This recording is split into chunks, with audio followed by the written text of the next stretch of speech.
ശ്രദ്ധിക്കുക, ഇവിടെ പറയുന്നത് ആഡ്ജക്റ്റിവ്സ്. ആഡ്ജക്റ്റിവ്സ് എന്ന് പറഞ്ഞാൽ ഒരു നൗണിനെ, ഇപ്പം നേരത്തെ പറഞ്ഞല്ലോ നൗൺസ് ആൻഡ് വേർബ്സ്.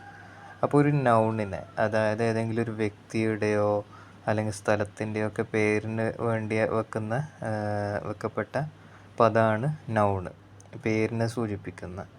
ഓക്കെ, അത് എന്താ പറയുക, ബോയ്സ് എന്നതുപോലെ എല്ലാവർക്കും കോമൺ ആയിട്ടുള്ള നൗൺ ആവാം, അല്ലെങ്കിൽ ഒരാൾക്ക് ഒരു വ്യക്തിക്ക് പ്രത്യേകമായൊരു പേരാവാം, പ്രോപ്പർ നൗൺ ആവാം, അതെന്തും ആവാം. ഓക്കെ, അങ്ങനെ ഏത് നൗണാകട്ടെ, അങ്ങനെ ഒരു നൗണിനെ വിശേഷിപ്പിക്കുന്ന ഒരു വേർഡാണ് എന്ത്, ആഡ്ജക്റ്റീവ് എന്ന് വെച്ചാൽ. ഇവിടെ ഒരു ഉദാഹരണം നോക്കാം. Good boys study. നല്ല ആൺകുട്ടികൾ എന്ത് ചെയ്യും, പഠിക്കും. ഓക്കെ, ഇവിടെ ഗുഡ് എന്നുള്ള വേർഡ് ഉണ്ടല്ലോ, ഗുഡ് ബോയ്സ് സ്റ്റഡി എന്നതിൽ ബോയ്സ് എന്ന് പറഞ്ഞാൽ നൗണാണ്, സ്റ്റഡി എന്നുള്ളത് വേർബാണ്.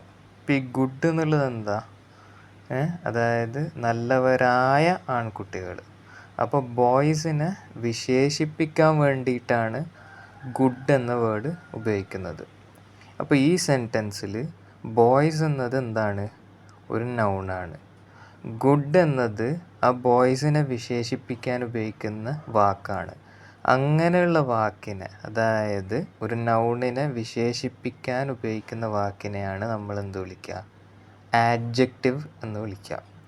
അപ്പോൾ ഇവിടെ നോക്കാം, white men.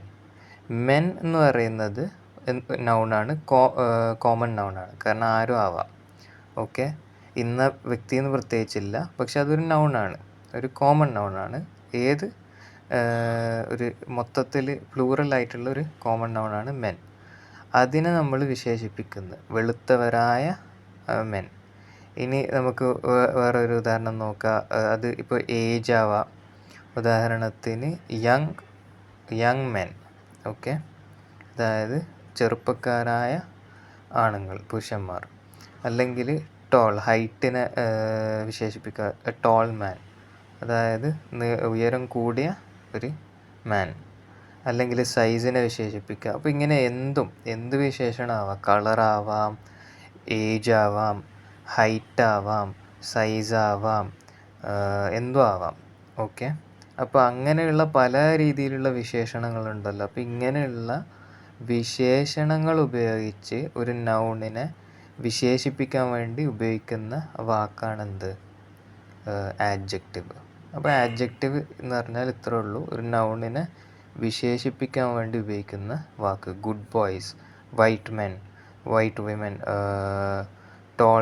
Toll person, tall fountain, അങ്ങനെ. ലാർജ്, ഇനി ഇവിടെ നോക്കാം, ലാർജ് സ്ട്രീംസ്. ഓക്കെ, വലിയ അരുവികൾ. അപ്പോൾ ഇവിടെ സ്ട്രീംസ് എന്നുള്ളത് പ്ലൂറലായിട്ടുള്ളൊരു നൗണാണ്.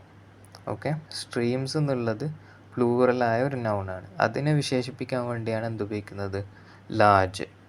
ഓക്കെ, ലാർജ് എന്ന വാക്ക്, അതായത് വലുതായ, വണ്ണമുള്ള, അതായത് വലിയതായ അരുവികൾ.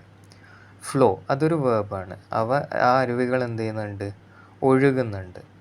എവിടെ നിന്ന്, ഫ്രം ലിറ്റിൽ ഫൗണ്ടൻസ്. ഓക്കെ, ചെറിയ ഫൗണ്ടനുകളിൽ നിന്ന്. ഫൗണ്ടൻ എന്ന് പറഞ്ഞാൽ ഇങ്ങനെ ഒരു സ്ട്രക്ചർ ആയിട്ട് ഇങ്ങനെ, അതായത് വെള്ളം പൊട്ടി പുറപ്പെടുന്ന അതിനെയും ഫൗണ്ടൻ എന്ന് പറയാം, അല്ലെങ്കിൽ ആർട്ടിഫിഷ്യലായിട്ട് അത് ഉണ്ടാക്കുന്നതിനെയും പറയാം.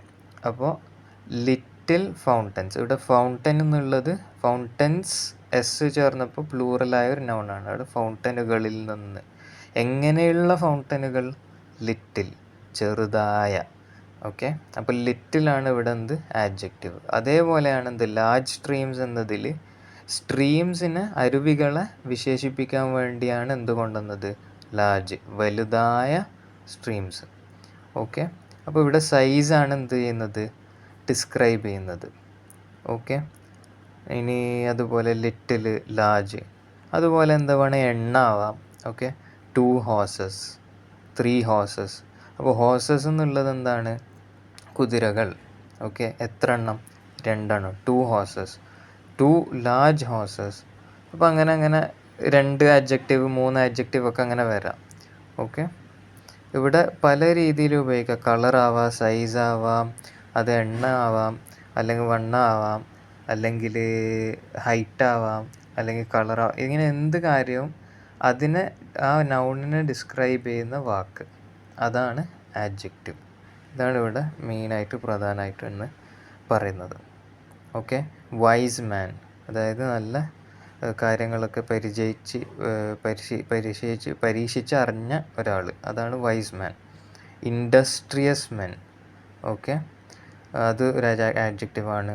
സ്വീറ്റ് ആപ്പിൾ, ഓക്കെ, മധുരമുള്ള ആപ്പിൾ. അപ്പോൾ ആപ്പിൾ എന്നുള്ളത് നൗണ്, അതിനെ ഡിസ്ക്രൈബ് ചെയ്യുന്ന വാക്കാണ് എന്ത്, സ്വീറ്റ്, അതായത് മധുരമുള്ളതായ, ഇതൊരു വിശേഷണമാണ്. അപ്പോൾ ഇങ്ങനെയുള്ള വിശേഷണമാണ് എന്ത്, ആഡ്ജക്റ്റീവ്. 20 years, 20 വർഷം. ഇയേഴ്സ് എന്നുള്ളത് നൗണ്, എത്ര വർഷം, 20. അപ്പോൾ ആ ഇയേഴ്സിനെ, വർഷങ്ങളെ വിശേഷിപ്പിക്കുന്ന വാക്കാണെന്ത്, 20. ഓക്കെ. ഗുഡ് മാനേഴ്സ്, മാനേഴ്സിനെ വിശേഷിപ്പിക്കുന്ന ആഡ്ജക്റ്റീവാണ് ഗുഡ്. സ്ലോ റീസൺ, റീസണിനെ വിശേഷിപ്പിക്കുന്ന ആഡ്ജക്റ്റീവാണ് സ്ലോ. പാലിഡ് ഓട്ടം, ഓട്ടമിനെ വിശേഷിപ്പിക്കുന്ന ആഡ്ജക്റ്റീവാണ് പാലിഡ്. ഹോംലി ജോയ്സ്, ജോയ്സിനെ വിശേഷിപ്പിക്കുന്ന ആഡ്ജക്റ്റീവാണ് ഹോംലി. എർത്ത്ലി ഹോംസ്, ഹോംസിനെ വിശേഷിപ്പിക്കുന്ന ആഡ്ജക്റ്റീവാണ് എർത്ത്ലി. അപ്പോൾ എപ്പോഴും ശ്രദ്ധിക്കുക, ആഡ്ജക്റ്റീവ് നൗണിന് മുമ്പാണ് വരാം. ഓക്കെ, ശരി.